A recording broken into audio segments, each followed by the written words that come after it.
আজকের দিনে অনেক মায়েরা খুব সমস্যার মধ্য দিয়ে দিন যাপন করছেন।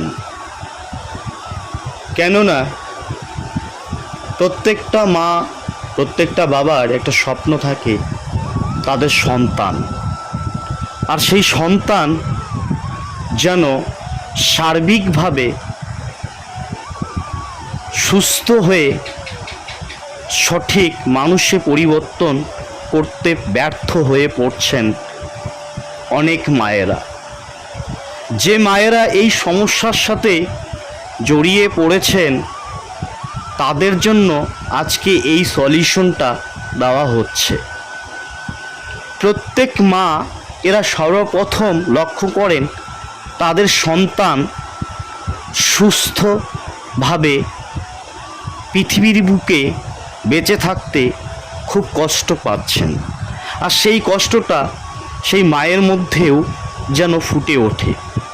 তিনি ছুটে বেড়ান, তিনি পাগল হয়ে পড়েন, তবুও যেন তার সন্তান সুস্থ হয়ে থাকছে না। কেন? এর কারণ বলতে গেলে বোঝাই যায় যে একটা শিশু 0 থেকে 6 বছর অবধি তাদের অনুভূতি, তাদের চেতনা, তাদের বুদ্ধিমত্তার যে প্রকাশ, সেই প্রকাশ সঠিকভাবে ঘটতে যদি না থাকে তাহলে প্রকৃত যথার্থ অনুভূতি সেই সন্তানদের মধ্যে জেগে ওঠে না। এটা তো পরবর্তী সেই অনুভূতি চলে আসলো। পূর্ববর্তী দেখা যায় যে অনেক বাচ্চারাই অসুস্থতার সাথে জীবনযাপন করছেন। প্রথমত বলা ভালো, 0 থেকে 6 মাস বয়সের মধ্যে যে বাচ্চারা আজকে জন্মগ্রহণ করেছেন, যাদের বাচ্চার বয়স 6 বছর অবধি, প্রত্যেকটা মায়ের উদ্দেশ্যে বলবো, বাচ্চাদের শরীরের ইমিউনিটি বলে পাওয়ার থাকে, শরীরের রোগ প্রতিরোধ ক্ষমতা বলে একটা জিনিস থাকে, সেটা একমাত্র গঠন হয়ে থাকে 0 থেকে 6 মাস বয়সের মায়ের স্তন দুগ্ধ পান করে। আজকের দিনে অনেক মায়েরাই আছেন সেই স্তন দুগ্ধ সঠিকভাবে পান করাচ্ছেন না। এর ফলে বাচ্চাটার শরীরে ইমিউনিটি পাওয়ারটা কমে যাচ্ছে। আবারও দেখা যায় যে একদিনের বাচ্চা সেও অসুস্থ হয়ে পড়ছে বিভিন্ন কঠিন দুরারোগ্য রোগে।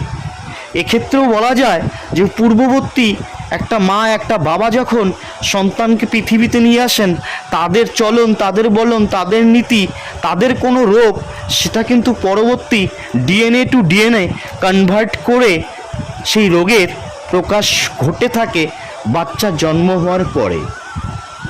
কারণ ডিএনএ হচ্ছে আমাদের শরীরের একটা কেরিয়ার, বহন করে চলে। তাহলে পূর্ববর্তী ডিএনএ পরবর্তী ডিএনএ সন্তানের মধ্যেই অর্পিত হয়ে থাকে।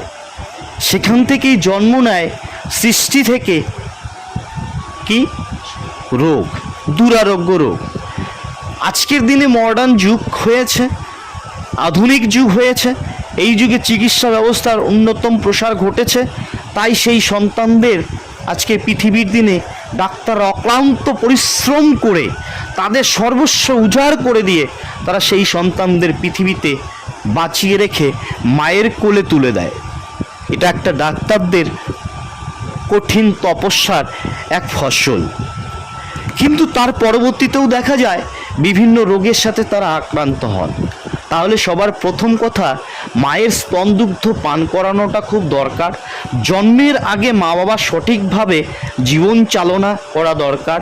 সার্বিক ক্ষেত্রেই কোনো দিকেই যেন তারা কোনো প্রবলেমের, কোনো সমস্যার সাথে জড়িত না হন। তার পরবর্তীতেই সন্তানকে পৃথিবীতে নিয়ে আসা, আর তার পরবর্তীতে সেই সন্তানকে পৃথিবীতে নিয়ে এসে স্তনদুগ্ধটা পান করানো খুবই দরকার। তবে সেই বাচ্চাদের ইমিউনিটি পাওয়ারটা শরীরে গঠিত হয়, রোগ প্রতিরোধ ক্ষমতা গড়ে ওঠে। তাই সর্দি, কাশি, পায়খানা থেকে শুরু করে দুরারোগ্য জ্বর, নর্মাল জ্বর, স্বাভাবিক জ্বর, সার্বিক ক্ষেত্রকেই কিন্তু কন্ট্রোল করতে পারে সেই মায়ের স্তনদুগ্ধ, এক মহা ঔষধ। আজকে থেকে কোনো মায়েদের আমি অনুরোধ করে বলছি, আপনারা সেই স্তনদুগ্ধ পান করানো থেকে কখনোই বিরত থাকবেন না। এর ফলে শুধু বাচ্চাদেরই শরীরে ইমিউনিটি, রোগ প্রতিরোধ ক্ষমতা গড়ে উঠছে তাই নয়, আপনারও একটা সমস্যা থেকে আপনি রেহাই পাচ্ছেন। সেই সমস্যাটি হলো আজকের দিনে চরম আকার ধারণ করেছে মায়েদের স্তন ক্যান্সার, একটা কর্কট রোগ, স্তনের কর্কট রোগ। আর সেই স্তনের কর্কট রোগটাও কিন্তু এই যে মায়েরা স্তনদুগ্ধ পান করান তারাও কিন্তু এই রোগের হাত থেকে মুক্তি পেতে পারেন। তাহলে দেখা যাচ্ছে যে উভয়েরই মঙ্গল।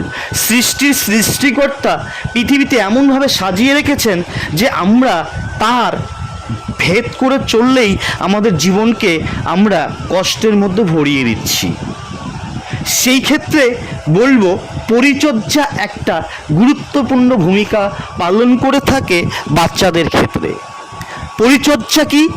পরিচর্যা বলতে সে বাচ্চাকে কথা বলতে পারে না, তবুও তার ভাষা যেন একটা মা বুঝতে পারেন সেই বাচ্চাটির কখন কি দরকার। আর ঠিক সেই সময়ই একটা মা তার শুশ্রূষা, তার পরিচর্যাটা করতে পারেন। যদি সেই ভাষাটা বুঝতে পারেন একটা মা, তবেই কিন্তু সেই বাচ্চাটা সুস্থ থাকতে পারে। সেই বাচ্চা ঘুম থেকে ওঠানোর পরে তাকে পরিষ্কার পরিচ্ছন্ন করা, তাকে মোছানো, তাকে সঠিক দিনে প্রয়োজন অনুযায়ী খাবার পরিবহন করা এবং খাবার তাকে খাওয়ানো, পুষ্টিযুক্ত খাবার, সেই সঙ্গে তার বিভিন্ন যে রেচন পদার্থ রয়েছে, মল মূত্র ঘাম, সার্বিকভাবে তার পরিচর্যাগুলো করা, সেই বাচ্চাটার সঙ্গে সার্বিকভাবে আনন্দের সহিত মেলামেশা করা, তাকে আনন্দ স্মুগ্ধ করে রাখা, তার বুদ্ধির প্রকাশ ঘটানো আমাদের জীবনের একটা যেন লক্ষ্য হয়। সেই বাচ্চাকে যেন আমরা সুন্দরভাবে তাকে ক্রিয়েটিভিটি, একটা মনের মধ্যে সৃষ্টি সম্পর্কে তার মধ্যে জাগিয়ে দিতে পারি। সেই জাগানা যখন আমরা জাগিয়ে দিতে পারবো, ঠিক তখনই কিন্তু সেই বাচ্চাটার সার্বিক বুদ্ধির বিকাশ ঘটবে, আজকের দিনের মায়েদের সমস্যার সমাধান ঘটবে। এই সঙ্গে সমস্যার ক্ষেত্রে দেখা যাচ্ছে 3 থেকে 6 বছর 10 বছর বাচ্চারা আজকের দিনে খাচ্ছে না, খাওয়া দাওয়া করছে না। এর কারণ কি? মায়েরা খুব দুশ্চিন্তা হয়ে পড়েছেন, শিশু ডাক্তারের কাছে ছুটছেন, ডাক্তাররা ওষুধ লিখে দিচ্ছেন, তারপরেও বাচ্চা খাচ্ছে না। তাহলে কি দেখা যাচ্ছে ওষুধেই সমস্যার সমাধান? না, সমস্যার সমাধান ঠিক মায়ের কাছেই। সেই মাটাকে তার অনুভূতি অনুযায়ী, তার বুদ্ধিমত্তার পরিচয় দিয়ে সেই বাচ্চাটার কখন খিদে পায়, খিদে পাওয়া অবস্থায় তাকে যদি খেতে দেওয়া হয়, তাহলে সেই বাচ্চাটা অবশ্যই সেক্ষেত্রে খাদ্য গ্রহণ করতে কোনো অনীহা প্রকাশ করবেন না। কিন্তু যদি দেখা যায় বাচ্চাটার খিদাই পায়নি, আপনারা বাচ্চাকে খাওয়াচ্ছেন, তাহলে সেই ক্ষেত্রে কি বাচ্চা খাবে?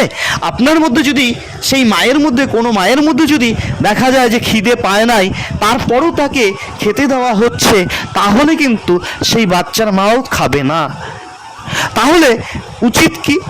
বাচ্চার মায়ের যখন খিদে পায় আর বাচ্চার যখন খিদে পায়, সেই খিদে পাওয়ার মিলন যদি ঘটানো যায়, বাচ্চাও দেখে দেখে শিখবে যে মাও খাচ্ছে, বাচ্চাও খাচ্ছে। আর সেই বাচ্চাকে ধীরে ধীরে যতটা সম্ভব আমরা নিজে হাতে তুলে খাইয়ে দেওয়া থেকে যদি বিরত থাকতে পারি, তবেই কিন্তু সেই বাচ্চাটা নিজে হাতেই খেতে শিখবে এবং তার শরীরের পুষ্টির পরিপোষক হিসেবে তিনি খাদ্যটাকে গ্রহণ করতে থাকবেন এবং আপনাদের সমস্যার সমাধানটা হয়ে যাবে। ওষুধে কিন্তু এক্ষেত্রে সমস্যার সমাধান নয়। অনেক ডাক্তারবাবুরাই, অভিজ্ঞ ডাক্তারবাবুরাই সে কথা কিন্তু বলে থাকেন। কিন্তু আজকের দিনে আমরা যেন সমস্যায় জড়িয়ে থাকছি। এই যে কথাগুলো আপনাদেরকে বললাম, হয়তো অনেক মায়েদের গায়ে লাগবে, অনেক মায়েদের হয়তো ভালো লাগবে, অনেক মায়েদের যারা সমস্যার সাথে জড়িয়ে আছেন তাদের হয়তো উপকার হবে। যদি উপকার হয়, অবশ্যই আপনারা আমাকে একটা কমেন্টে জানাবেন যে আপনারা কী ধরনের সমস্যার সাথে জড়িত আছেন। আমি যথাসম্ভব চেষ্টা করব আপনাদের সেই সমস্যাটাকে দূরীভূত করার জন্য। আপনাদের আশীর্বাদই, আপনাদের ভালোবাসাই আমাকে সেই জায়গাটা করে দিতে পারবে। এই আশা রেখে আপনাদের সকলকে প্রণাম, সকলকে ভালোবাসা, শ্রদ্ধা জানিয়ে আজকের এই ভিডিও, আজকের এই আলোচনা এখানেই রাখছি। পরবর্তী আলোচনা নিয়ে আবার হাজির হচ্ছি আপনাদের প্রয়োজন অনুযায়ী। আপনারা কমেন্টে জানিয়ে রাখবেন যে আপনারা কী সমস্যার সাথে জড়িত আছেন, সেই সমস্যাটা লিখে রাখবেন। আমি চেষ্টা করব সেই সমস্যার সমাধানটা দিয়ে দেওয়ার জন্য। নমস্কার।